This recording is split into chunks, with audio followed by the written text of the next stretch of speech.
কারণ আমাদের আপনাকে একটু কথা বলি যে শিক্ষকের কিন্তু একটা অভাব আছে, লেগে আছে সবসময় অভাব লেগে থাকে। আর বেতন বৃদ্ধির জন্য কম বেতন, এইটা আসলে আমরা যদি ওই সবসময় কম কম আর নেগেটিভ ধারণা নিয়ে ঘুরি তাহলে কিন্তু মনে করি আমি ভালো সেবা দিতে পারবো না। কারণ ওই প্রথমেই কিন্তু আমার মনে কিন্তু একটা দুঃখ। আপনাকে আরেকটু থামিয়ে দিতে চাই। আমরা দেখেছি যে একটা ক্লাসে যদি 100 জন স্টুডেন্ট থাকে, এর মাঝখান থেকে হাতে গোনা 4 থেকে 10 বা 10-15 জন সফল হয়, সাকসেস সঠিক এম এর পিছনে ছুটে যায়। কিন্তু অনেকে আছে যে ওই লেভেলটাতে না আসতেই ঝরে যায়। এই ঝরে যাওয়ার পিছনে আপনি যদি একটু লজিকটা তুলে ধরতেন। এই শিক্ষার্থী ঝরে যাওয়ার পিছনে আপনি যেমন বললেন 100 জন স্টুডেন্ট একটি ক্লাসে, জি, আসলে আমাদের সরকারি বিধি মোতাবেক একজন শিক্ষক বনাম 40 জন শিক্ষার্থী থাকবে। জি, সেখানে একজন শিক্ষক বনাম যদি 40 জন শিক্ষার্থী থাকে, এটির চেয়ে যখনই মনে করেন আপনি বললেন 100 জন, জি, এটাকে কিন্তু আমাদের বিষয়ে বলতেছি লার্জ ক্লাস, একটা বৃহত্তর ক্লাস।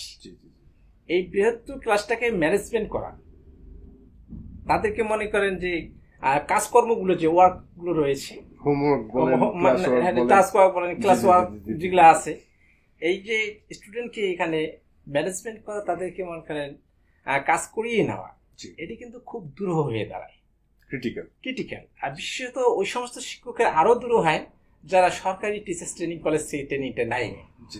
কারণ এটা কিন্তু তারা কোপ আপ করতে পারে না, কাটিয়ে উঠতে পারে না। কাটিয়ে না ওঠার কারণে দেখা যাবে যে ওই যে সমস্ত স্টুডেন্ট একটু কম বোঝে, ওরা সারা জীবন ওভাবেই থাকে। আর যদি মনে করেন একজন ট্রেনিং প্রাপ্ত শিক্ষক হয় ভালো করে টিচার্স ট্রেনিং কলেজ থেকে, দেখা যাবে যে ও অংশগ্রহণমূলক কাজকর্ম করে, ক্লাস ওয়ার্কগুলো একটা ভালো শিক্ষার্থীর সঙ্গে একটা নর্মাল শিক্ষার্থী যোগ করে দিল, ঠিক আছে। আবার দেখা যাচ্ছে একজন ভালো শিক্ষার্থীকে ওই গ্রুপ ওয়ার্কের মধ্যে ওকে টিম লিডার বানাই দিল, ঠিক আছে। দেখা গেছে যে একটা পেয়ার ওয়ার্ক শুরু হলো, একটা ভালো শিক্ষার্থী একটা কম শিক্ষার্থী মিক্স করে দিল। দেখার পর দেখা যাচ্ছে ওরা বন্ধুত্বসুলভ ভাবে ওই ভালো শিক্ষার্থীটাই কিন্তু ওর শিক্ষক হিসেবে কাজ করতেছে। যেখানে যেগুলো কথা বলতে আমাকে লজ্জাবোধ করবে শিক্ষক হিসেবে, সেখানে ওর বন্ধুর কাছে কিন্তু সহজেই বলতে পারবে। আর ওই ভালো শিক্ষার্থীটা যেহেতু বুঝে, সেখানে সহজে কিন্তু ওর মনোভাব বুঝতে পারবে এবং বুঝাতেও পারবে।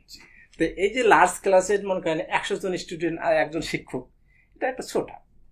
তো সুতরাং এখানে যদি ঝরে পড়াটা রোধ করতে চাই, যে অবশ্যই আমাদের শিক্ষকতার যারা পেশায় রয়েছে, এই শিক্ষকতার পেশায় মনে করেন থেকে আমরা যদি একটু উদার মানসিকতা হই, যেমন নিবেদিত প্রাণ হই, একজন দেশপ্রেমিক হই, একজন মানব প্রেমিক হই, তাহলে হয়তো বা আমি নিবেদিত প্রাণ হিসেবে আমি আমার উজার মন দিয়ে ওই 100 জন স্টুডেন্টকেও কিন্তু আমি ম্যানেজ করতে পারবো।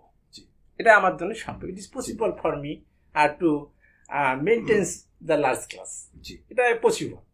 তো আমি বলবো যে যদি উদার মনমানসিকতা না হয়, কারণ আমাদের আপনাকে একটু কথা বলি যে শিক্ষকের কিন্তু একটা অভাব আছে, লেগে আছে, সবসময় অভাব লেগে থাকে।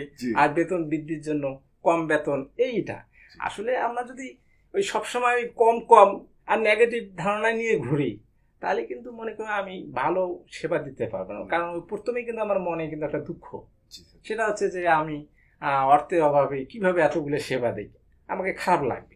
আসলে এখান থেকে কিন্তু আমাকে বেরিয়ে আসতে হবে। কিরকম বেরিয়ে আসতে হবে? যেটা আমার দেশকে বাঁচাতে গিয়ে, আমার সমাজকে বাঁচাতে গিয়ে, আমার শিক্ষার্থীকে, আগামী ভবিষ্যৎকে, নতুন প্রজন্মকে নতুন বাংলাদেশ বা নতুন স্বপ্নের বাংলাদেশ তৈরি বিনির্মাণে আমাকে নিবেদিত প্রাণ হিসেবে কাজ করতে হবে, নিজেকে আত্মত্যাগ আমাকে ত্যাগ করতে হবে। তাহলে কিন্তু শিক্ষার্থীকে একটা মোটিভেট নিয়ে আসে, পরিবেশে নিয়ে এসে একটা দেখা যায় সুন্দর পরিবেশে, একটা শিক্ষা বান্ধব পরিবেশে তাদেরকে নিয়ে এসে সৃষ্টি করে। এবং ওই যে কম শিক্ষার্থী ছেলেমেয়েরা আছে, যখন এরকম ভালোবাসাপূর্ণ একটা পরিবেশ পাবে, সে কিন্তু নিজেই কিন্তু আর প্রতিষ্ঠান ছাড়তে চাবে না, সে উইলিংলি নিজেই বলবে যে আমি লেখাপড়া করবো। আমাদের এই রত্নটা তার মস্তিষ্কে থেকে কিন্তু ভালোবাসার মাধ্যমে তৈরি করে নিয়ে আসতে, তৈরি করে দিতে হবে। আর একটা জিনিস আমি বলবো, গণপ্রজাতন্ত্রী বাংলাদেশ সরকার সুদৃষ্টিতে দেওয়ার দরকার।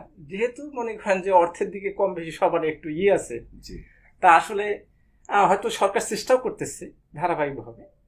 আমাদের বেতন একসময় অনেক কম ছিল, এখন আমার অনেক বেশি হয়েছে। তবে আরও যদি সরকার একটু সুদৃষ্টিতে দেয় শিক্ষকের ক্ষেত্রে, যে একটু আর তাদের বাজেটের সময় যদি একটু বেশি করে দেওয়া হয় তাহলে হয়তো বা বেতন ভাতা একটু বেশি হলে তাদের একটা আগ্রহ, মানে আগ্রহ জাগবে, একটা আগ্রহ জন্মে যে আমি কাজটা করি, একটা সুন্দর মন মানসিকতা, এইটাই আর কি এখানে।